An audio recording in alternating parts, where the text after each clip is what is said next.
Hello everyone, welcome to my channel Kavya studies. ఈ వీడియోలో మనం ఏపీ టెట్ 2024కి సంబంధించినటువంటి ఇంపార్టెంట్ సైకాలజీ బిట్స్ నేర్చుకుందాం.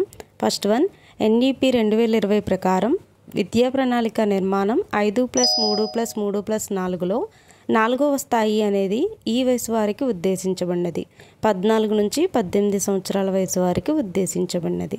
సెకండ్ వన్, వ్యక్తి వికాసంపై పరిసరాల కన్నా అనువంశికత ఎక్కువ పాత్ర వహిస్తుందని తెలిపినవారు గాల్టన్, ఇంగ్లాండ్. గాల్టన్ అనేవాడు అనువంశికతావాది. వ్యక్తి వికాసంపై పరిసరాల కన్నా అనువంశిక పాత్ర ఎక్కువ ఉంటుందని తెలిపారు గాల్టన్. వైఖరిని అంచనా వేయే స్కేలు ఏమిటి? Equal appearing interval scale. వైఖరిని అంచనా వేయే scale equal appearing interval scale. ఇది ఇంపార్టెంట్ బిట్. నెక్స్ట్ వన్, అభ్యసన వైకల్యం అనే పదాన్ని మొదటగా ఉపయోగించిన వారు ఎవరు? కిర్క్. అభ్యసన వైకల్యం అనే పదాన్ని మొదటగా ఉపయోగించింది కిర్క్. పిల్లల పెంపక శైలిలో బాగా విజయవంతమైన పెంపక శైలి ఏది? సాధికారతత్వ పెంపక శైలి. నెక్స్ట్ వన్, కావాలని మర్చిపోవడాన్ని ఏమంటారు? దమనం అంటారు.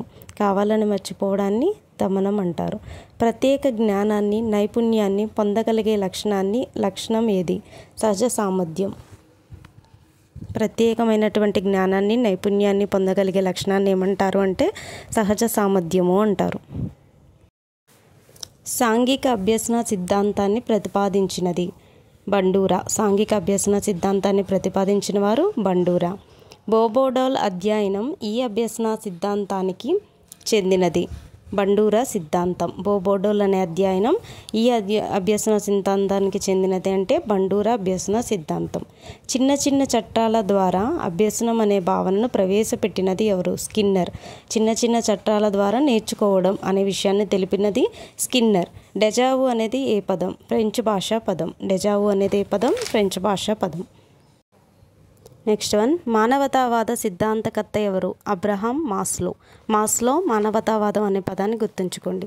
16 మూర్తిమత్వ కారకాల నిక్ష 16PFను తెలిపినది ఎవరు? RB cattle. అంతర్వర్తనులు, బహిర్వర్తనులు అనే భావన ఇచ్చిన వారు ఎవరు? Carl Jung. Next one, kindergarten విద్యా విధానాన్ని ప్రవేశపెట్టినది ఎవరు? ఫ్రోబెల్.